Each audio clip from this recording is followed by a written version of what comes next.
السلام علیکم friends, drama serial رد بہت ہی دلچسپ ہوتا جا رہا ہے۔ اس کی آنے والی ایپیسوڈ میں ہم دیکھیں گے کہ ایمان کی محبت سالار کو باہمت اور طاقتور بنا کر اسے جینے کا سلیقہ سکھا دے گی۔ سالار صبح اچھے سے تیار ہو کر آفس جائے گا تو کامران، ضامن اور شیلا سے یہ سب برداشت نہیں ہوگا۔ شیلا غصے سے کہے گی کہ 1 مہینے میں اس لڑکی نے وہ سب کچھ ہتھیار لیا جو ہم نے آج تک نہیں کیا۔ کامران تو سالار کے اس چینج پہ غصے سے پاگل ہو جائے گا اور پلاننگ کرے گا کہ سالار کو مار کر اس کا الزام ایمان پر لگا دے گا۔ ایمان کو جیل ہو جائے گی اور اس طرح ان کے راستے سے سالار اور ایمان دونوں ہی ہٹ جائیں گے۔ وہ اپنے پلان پہ عمل کرنے کے لیے سالار کو فیکٹری بلوائے گا اور اپنے غنڈوں کے ذریعے اس پہ حملہ کروائے گا۔ وہ غنڈے سالار کو اتنا ماریں گے کہ سالار ادموا ہو جائے گا۔ تب وہ لوگ سالار کو مرنے کے لیے کسی ویرانے میں پھینک دیں گے اور کامران خود پولیس کے پاس جا کر سالار کی گمشدگی کی رپورٹ درج کروائے گا اور پولیس آفیسر کے پوچھنے پہ کہ اگر ان کو کسی پہ شبہ ہے تو بتا دے۔ کامران بڑی چالاکی سے کہے گا کہ ویسے تو ہمیں کسی پہ شبہ نہیں، مگر سالار کی اس لڑکی ایمان سے شادی کے بعد سالار لاپتہ ہو گیا ہے، کہیں سالار کی گمشدگی میں اس لڑکی کا ہاتھ نہ ہو۔ وہ پولیس کا شک ایمان کی طرف کر کے بہت خوش ہوگا کہ اس نے ایک تیر سے 2 شکار کر لیے ہیں اور ایک ہی جھٹکے میں سالار اور ایمان دونوں سے اپنی جان چھڑوا لی۔ مگر سچ کہتے ہیں کہ مارنے والے سے بچانے والا بڑا ہوتا ہے۔ کامران نے تو اپنی طرف سے سالار کو مرنے کے لیے ویرانے میں پھینک دیا تھا، مگر وہ لڑکا اس ویرانے میں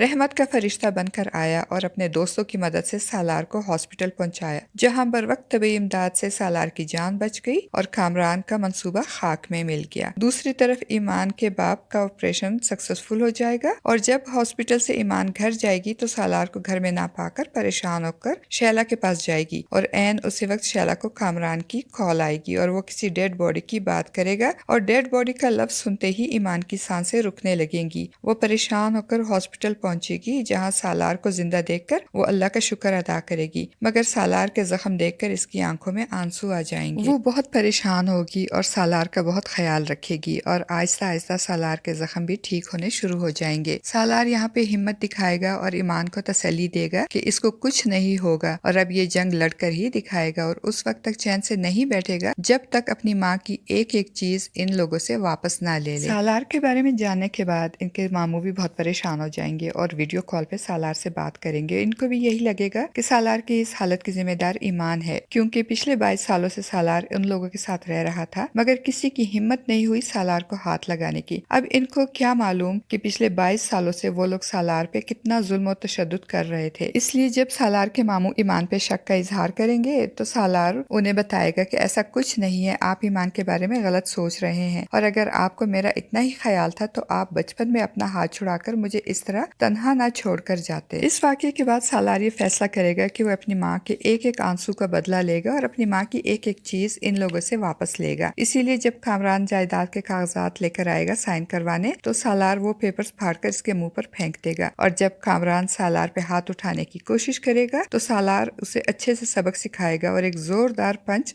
کامران کی ناک پر دے مارے گا۔ سالار جو اپنی ساری زندگی شہلا، ضامن اور کامران کے اشاروں پہ گزار رہا تھا، اب اسے ایمان کی محبت نے بہادر اور نڈر بنا دیا اور اپنی زندگی کے فیصلے لینے کی اہمیت جان چکا ہے اور ایمان کے کہنے پہ اپنے حق کے لیے آواز اٹھانا بھی سیکھ رہا ہے۔ دوسری طرف کامران جو ساری زندگی سالار کو مار کر ڈرا دھمکا کر اسے کام لیتا رہا تھا، آج پہلی بار سالار سے مار کھا کر جب اپنی ماں کے پاس جائے گا تو اس کی ماں شیلا اس پہ بہت ناراض ہوگی کہ صرف ڈرانے دھمکانے سے کچھ نہیں ہوگا، سالار کو زندہ چھوڑ کر تم نے بہت بڑی غلطی کی ہے، اگر میں بھی راحت کو ڈراتی دھمکاتی تو آج تم اور تمہارے بہن بھائی 80 گز کے گھر میں ہی بیٹھے رہتے۔ اور دوسری طرف ایمان کی بڑی بہن سویرا کے سامنے جب سے اپنے شوہر کی حقیقت آئی ہے کہ زین اور ایمان کے درمیان بدگمانی پیدا کرنے والا کوئی اور نہیں بلکہ اس کا شوہر جمیل ہے، اس کے بعد وہ خاموش نہیں رہے گی اور اپنے شوہر کے روز کے مار پیٹ اور ظلم و ستم کے خلاف آواز اٹھائے گی تو اس کی ساس اسے ایموشنلی بلیک میل کرتے ہوئے کہے گی کہ بغیر باپ کے کیسے بچیاں پالو گی، زمانہ جینے نہیں دے گا۔ تو سویرا کہے گی جمیل نے کب مجھے جینے دیا ہے، میں پال لوں گی اپنی بچیاں، اور سویرا کی بات پہ جمیل اسے دھکے دے کر گھر سے نکال دے گا۔ فرینڈز، آپ کو کیا لگتا ہے، کیا سالار اپنی زندگی اور حقوق کی یہ جنگ ایمان کی مدد سے جیت جائے گا اور کیا ضامن، شہلا اور کامران خاموش بیٹھے رہیں گے؟ آپ کا اس بارے میں کیا خیال ہے؟ اپنی قیمتی رائے کا اظہار کمنٹ باکس میں ضرور کیجیے گا۔